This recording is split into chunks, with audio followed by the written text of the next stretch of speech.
James Twin for the untouchable true school sports. Let's go, baby. Bow! Be careful what you wish for because it can become a reality. Yeah.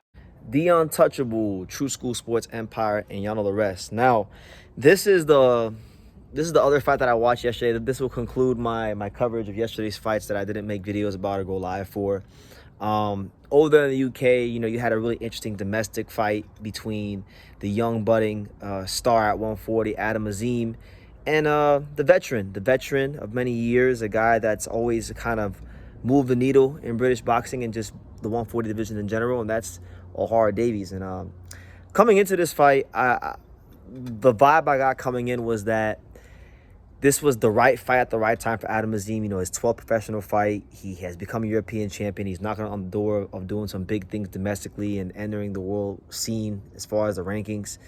And I felt like he was fighting an Ohara Davies that was just mentally checked out of boxing. He wasn't the same Ohara Davies that fought Derry Matthews, not the same Ohara Davies that fought Logan Yoon or Miguel Vasquez or just any of the guys from the past that he made his name against. He wasn't that guy anymore. He was talking about pretty much being done with boxing and the fact that he's only boxing to make enough money to buy rental properties and things like that. So he didn't sound like a guy that was ready for this fight or that was fully ready to do everything it took to win this fight. That's the impression I got going in, and it showed in the ring. Ohara was Adam Azim's most experienced opponent to date, and it did show in pockets of the fight.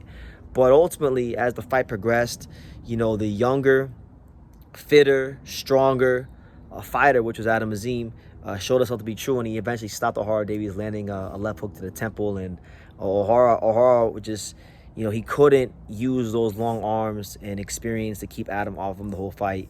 And Adam showed another he took another step in his development as a fighter. As far as I'll get to Ohara because I really have more to say about Ohara than I do Adam. As far as Adam, domestically speaking, in the UK. Because I can't sit here and say like I want him to fight certain guys like Ernesto Mercado or these kind of fights. Those fights aren't happening anytime soon. So it's foolish for me to even entertain him fighting certain guys at 140 just because I know that he's not gonna fight those guys. Domestically speaking, there's two fights for him. There's Harlem Eubank and there's Dalton Smith. Now Harlem Eubank to me is the more winnable fight. He ain't quite punching like Dalton Smith. I think he's not as talented as Dalton Smith, but he's a good fighter. I think that'd be a good fight. It would definitely do a lot. It would do well promotionally because he's a Eubank. And you'd have I believe Sir Senior would be involved because he seems to be more involved with Harlem Eubank than Chris Eubank these days, Junior these days. So I like that fight for him. I've seen Harlem fight. Harlem is solid. He's technical, but he's not anything I think Adam Azim can't handle as a fighter. And then Dalton Smith's really the blockbuster domestic fight. Dalton Smith is a guy that's not just a domestic fighter. He's a legitimate world title contender. And he's coming off that win against Zepeda. He's more physically mature than Adam Azim. Azim's still 22. Smith, I believe, is 27 or 28. So, from the Azim standpoint, he could take his time. And that fight could happen. They had a chance to fight for the European title and whatnot. And, nothing came of them fighting.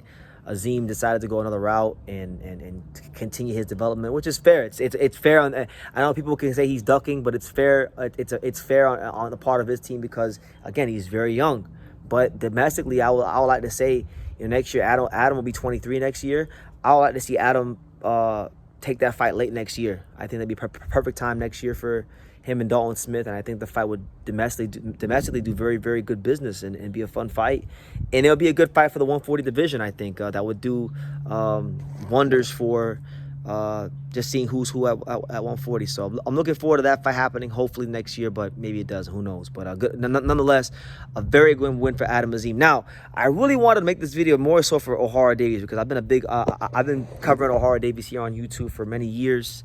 We even had a little run-in, for those of you who don't know, back in 2019, Ohara fought in this thing called the MTK Global Golden Contract Tournament. And it was a tournament on Sky Sports where basically these guys fought, eight 140-pounders fought for the right to get a contract with I think it was MTK Global, which we know was ran by Kinahan and whatnot. But nonetheless, he actually wound up winning that tournament, and in the first fight of that tournament, he beat a fighter that I knew named Logan Yoon, a Hawaiian kid that trained in South Florida, that there was some high hopes for. 15-0, didn't really love boxing the way he may have acted like he did in the media, but Ohara Davies beat the brakes off of him and ended that kid's career. The kid has not. I haven't talked to Logan Yoon since before the Ohara Davies fight. So, we had a little run-in back then because I was talking some shit back then. But Ohara has always been a fantastic fighter. A guy that moved the needle. That he didn't become a world champion or any of that, but he's one of those guys that he was a needle mover. A guy that had a magnetic personality.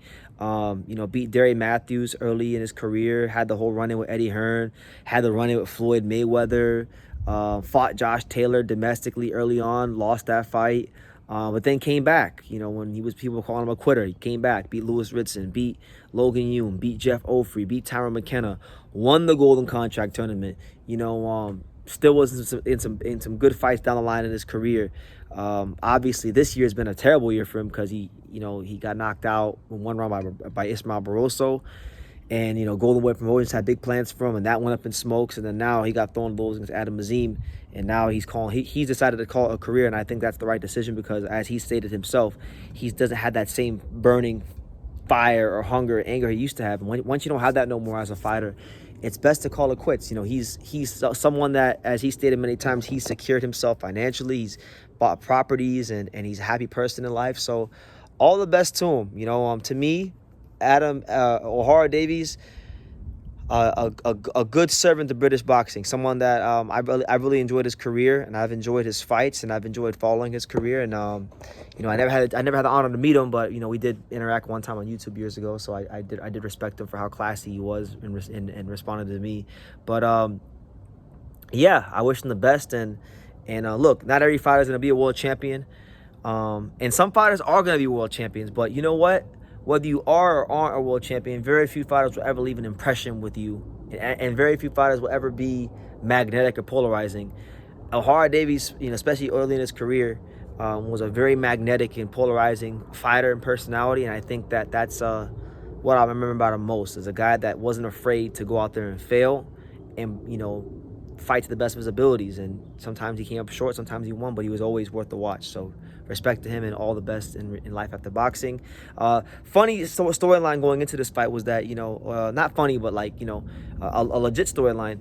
Adam Azim and Ohara Davies. So Adam Azim was a kid when he started boxing, and I guess Ohara used to see him around the gym all the time. And now Adam's all grown up, and he beat the brakes off Ohara to end Ohara's career. So it's crazy how that comes full circle, and now they show great sportsmanship. Now they're gonna go eat, and Adam's gonna pay for the bill. So look, boxing's a tough, grueling, hard, arduous sport, but there are some beautiful things about boxing, and there are some beautiful sides to boxing, and I think the display of sportsmanship was very beautiful, and I hope Ohara has a great life after boxing, and I do hope one day, if I ever go to the UK, I would love to meet the man.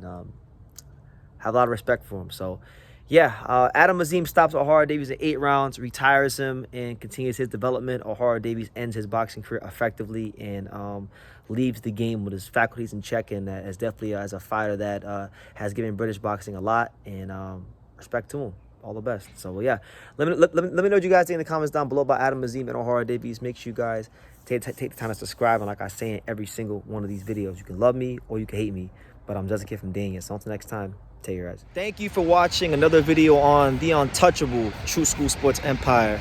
I'm at the Boxing Hall of Fame out here in Canterbury, New York. And for more great boxing content just like this video, make sure you click and subscribe right over here.